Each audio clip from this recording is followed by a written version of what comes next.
I am Serena, a 27-year-old woman. I just got married recently. Back home, my father and brother treated me terribly. But it wasn't just me. My mother also suffered at their hands. We women were treated like slaves. If my father or brother commanded something, we had to act immediately. We'd be scolded for being slow if we didn't move fast enough. It was like this since I was little. Why are you so slow? Just get it done already. Yes, Dad. You can't even do this much and you're in elementary school? What a disgrace. That's why women are useless. Don't say that, Dad. Shut up and be quiet. I don't want to be called Dad by you. I've been doing chores since preschool, but it got worse once I started elementary school. While my father and brother relaxed, my mother and I were constantly busy. Whenever they wanted a drink, we had to bring it right away. Even in the depth of winter, if they wanted ice cream, we had to go out to the convenience store in the cold. So my mother and I were always exhausted. My mother felt sorry for me and cried all the time. I'm sorry. It's because I'm weak that they treat you like this, Serena. No, Mom. Serena, you have to leave this house someday. Stand on your own 2 feet and run away from your dad and brother. But what about you, Mom? I'll be fine, as long as you're happy, Serena.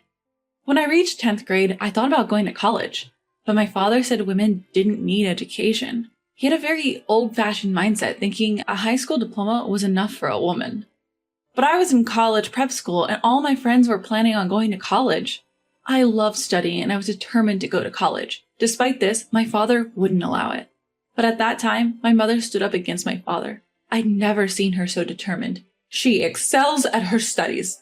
That's why I'm going to let her go to college. What? Are you challenging me? How many times do I have to say that women don't need an education? What good will it do when all she'll be doing is cooking once she's married? An education will never go to waste. It'll come in handy even after she's married and has kids. Then do what you want, but I'm not paying for the tuition. Fine, then I'll take care of it. My mother had some savings, and she used it to support my college education. I got accepted into my first choice university, a private one. I felt guilty about the expense, but thanks to that, I met my husband. I had always been afraid of men, but he changed that for me. He was so kind when we met at our college club. He was always cheerful and could make anyone laugh. Having grown up oppressed by my father and brother, for the first time, I felt something positive towards a man. I started to think that I wouldn't mind dating someone like him, but I couldn't bring myself to confess, and I kept my feelings hidden. In the end, we didn't date during our college years. After graduation, I ran into him at a reunion. He had changed a lot and had become a sophisticated city man. My family home was in New York, but in a rural area, and I had lived in an apartment during my university years. After graduation, I had been working in Manhattan, where I was known as Plain Jane at my company. I wasn't sure if a plain Jane like me was suitable to be with him, but he asked me to come over, so I did. We reminisced about our old club days and ended up dating. After a year and a half, he formally proposed, and that's how we got married. After creating my own family, I was worried about my mother back at my old home. I felt sick thinking she was still being abused by my father and brother. Hello, Mom. How are you doing these days? I'm fine. More importantly, are you doing okay, Serena? I'm fine, really. Danny helps out with the chores. He's probably even a better cook than me.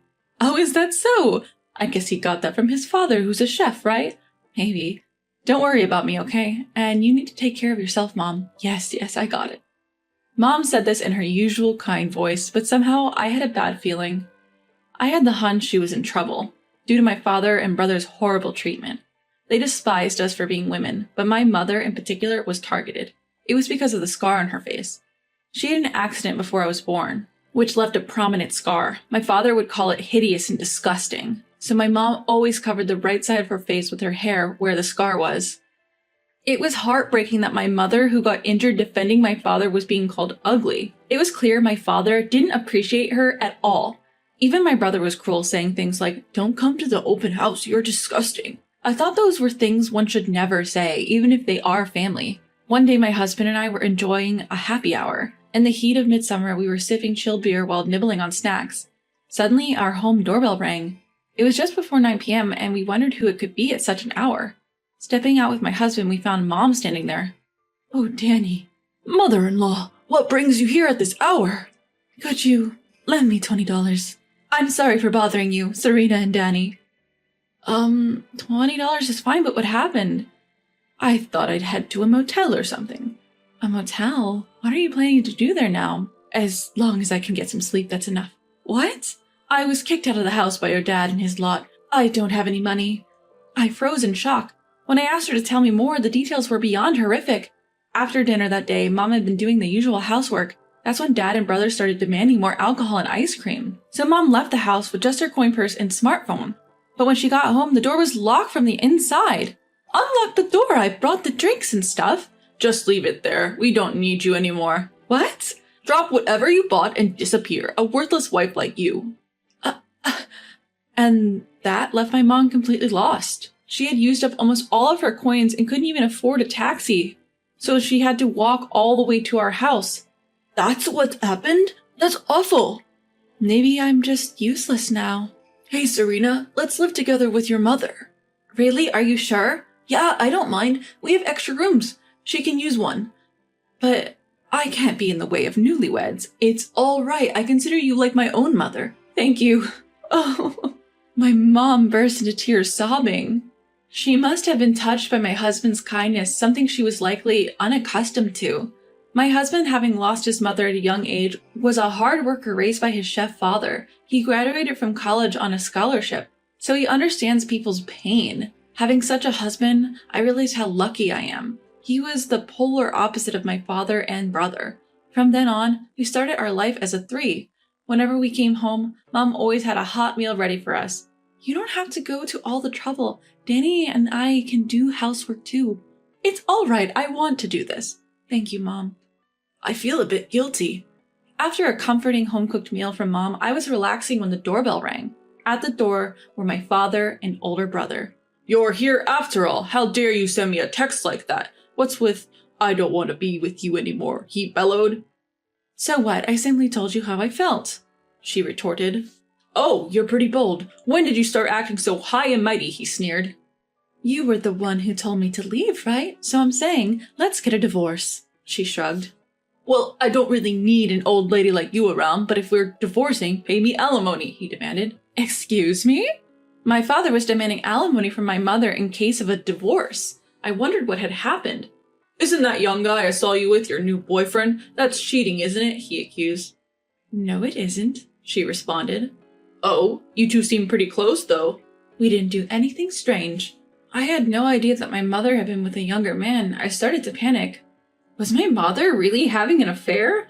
If she was, it would be disadvantageous for her since she and my father were not yet divorced. If my father was right, she might get sued. So I glanced at my mother, but she just winked at me. It must mean everything will be okay. You dirty, tainted old woman. You won't be able to survive on your own once we divorce. Ha ha! Go ahead. Pay me and live your pitiful life, he scorned. I don't mind if we divorce. I have a job, she stated. Huh? The young man you saw me with is a business partner of mine. He's a very talented and wonderful person. Job? But you've always been a housewife. I've been working from home, even without a computer. A smartphone is all I need. I occasionally meet him for discussions. So that was it. So I have $50,000 in my bank. Even if I divorce you, there won't be any problem. My father was dumbfounded. My brother had the same shocked expression. Neither my father nor my brother knew my mother had been working. But I was the only one who knew. She had told me secretly. She had said to keep it a secret from Dad and my brother, probably fearing they would depend on her financially. Oh, I see. Let's start over. Come back home. My father said this as soon as he found out about the money, but my mother coldly replied, Why would I? I'm not coming back. I'll divorce you. Huh? Why? I'm offering to live with you. Why are you so condescending? I'm not weak like before. I don't need someone like you, cheating man. Eh? At the words cheating man coming from my mother, my father seemed shocked. My brother standing next to him was also surprised. Didn't you say something to my business partner, Emma? She asked. Well, he's dating a woman younger than Serena. It's repulsive, downright disgusting. No, you've got it all wrong. It's a misunderstanding. What's there to misunderstand? Can you say the same after looking at this photo? My mother was showing a picture she had found on her phone. It was a picture of my father being cozy with a young woman named Emma. They seemed too close, and their faces were almost touching. I found myself thinking how gross this old man was. It was shocking to think that this pervert was my father. But how did my mother find out about the connection between my father and Emma, one of her business associates? There was a reason. One day she had gone to a cafe for a face-to-face meeting with Emma. Though they also met online, they made a point to meet in person once a month. During that meeting, my mother noticed the ring on Emma's finger. Apparently, it looked exactly like one my mother had bought for herself years ago. So she complimented Emma on her ring. Emma replied, "Thank you. My boyfriend, an older gentleman, gave it to me. It's secondhand, but I love it because it's quite valuable." This made my mother suspect that my father might have given Emma the ring. This diamond and emerald ring was custom made for my mother, so there was no other like it in the world. Given that it was an original design, my mother suspected that my father had given it to his mistress, Emma. When she returned home and opened her jewelry box, she discovered the ring was indeed missing. That was when my mother was convinced. "So I'll be asking for compensation for the affair, and we're getting a divorce." What? Who's going to do all the housework then? "Really? You and your son can handle it, can't you?" Both my father and brother were hopeless at domestic chores. Being unable to do anything, they had dumped everything on us women. So they would be in trouble if my mother left. I couldn't help wondering why they had chased my mother out in the first place. That's when I decided to intervene. "If you're going to be in trouble without Mom, why did you chase her away in the first place?" That was just to spite the mistress. "What? I just wanted the other woman to suffer. I'm not the bad guy here." You're still saying that? You're the one who cheated. You're the worst. So disgusting." I had never been able to stand up to my father or brother before, but things are different now. I had a strong ally in my husband, and my mother had become stronger. I had to become stronger too to protect myself, my husband, and my mother. Feeling this way naturally, I was able to stand up to my father. My brother was crying and whining, saying he didn't know what to do next. Apparently, he can't even make an omelet. The only dishes he could make were bacon and eggs and salad. I wondered if those even counted as cooking. If they were so incapable of cooking, they could just live on instant ramen for the rest of their lives. My mother wasn't a housekeeper or a slave. Why should she have to come home cheerfully after being cheated on? My father and brother were out of their minds, I could tell. They couldn't hold a proper conversation. "Well then, since it's decided we need to get prepared, I have to find a good lawyer." Hold on. I don't care anymore. I'm definitely getting a divorce, be it mediation or a trial, it doesn't matter. I've suffered emotional distress from you, and I might be able to get a lot of compensation money. No way, I don't want that. My brother was smirking at this point. Even if a divorce occurs, the parent-child relationship won't end. So he said he would still be able to inherit when our mother passed away. But it didn't turn out that way. "Gaston, I'm not leaving you any inheritance. After all, you've been so insulting towards me. I won't let someone like that inherit anything. Did you know? If I specify in my will, I can prevent the distribution of my assets to you." Once again, my brother's eyes widened in surprise. It seemed he never thought his constant insults could backfire this badly.